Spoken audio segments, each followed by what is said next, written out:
আজকে আমার ফার্মের ভিতরের জন্য দেশি মুরগিগুলোর জন্য হচ্ছে গম সিদ্ধ, ভাত, ভুসি, তারপরে হচ্ছে একটু ধান মিক্সচার করে ফার্মের ভিতরে দিয়ে দিলাম খাওয়ার জন্য।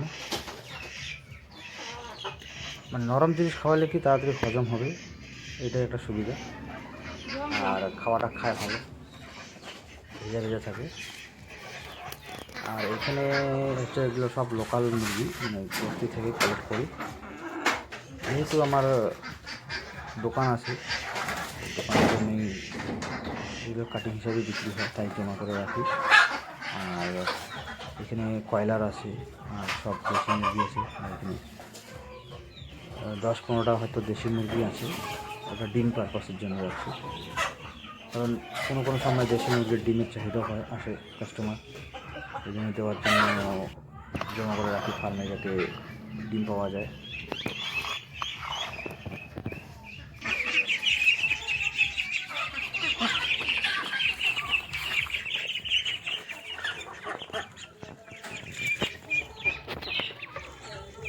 তারপরে হচ্ছে হাঁসের খাবারে এখানে পোলট্রি খুঁটিগুলো আছে, এগুলো কাটে মিক্সচার করে, ধান, গম এগুলো সব মিক্সচার করে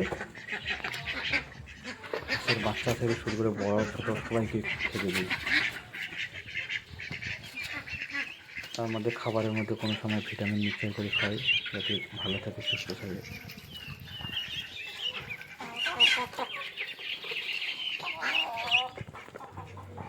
আমি আবার কোনো সব বড় ইউটিউবার না, চেষ্টা করি 700-800, আর ছোটোগুলো প্রায় 1.5-2 মাস হবে। তো ব্যস্ত থাকি দোকানে, তাই ওগুলোকে ছোটো মুরগি আছে না করি। তার মাঝখানে একটু সময় বের করে ছোটো ছোটো বাচ্চাও আছে, কিছু ভিডিও ক্লিপ করি, কিছু এডিটিং করি, নিজের একটু ভয় দেওয়ার চেষ্টা করি। এভাবেই চেষ্টা করছি।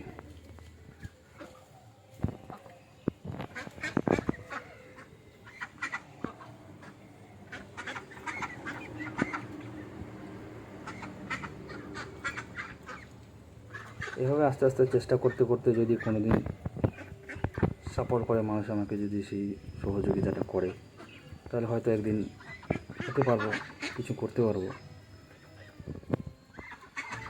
একমাত্র তারাই জানে যারা ফার্মিং করে, সময়ের মূল্যটা কী, সারাদিনে কী করতে লাগে পিছনে, ফার্মাররাই বুঝবে। আর এগুলো হচ্ছে চীনা হাঁস, এগুলো প্রায় 2 কেজি, 2.5 কেজি, 3 কেজি, 5 কেজি সাইজেরও আছে, আর রাজহাঁসও আছে। তো অনেক অনেক ধন্যবাদ আমার এই ভিডিওটাকে দেখার জন্য। আর যদি ভালো লাগে তো একটা লাইক দিয়ে দিবেন। ধন্যবাদ।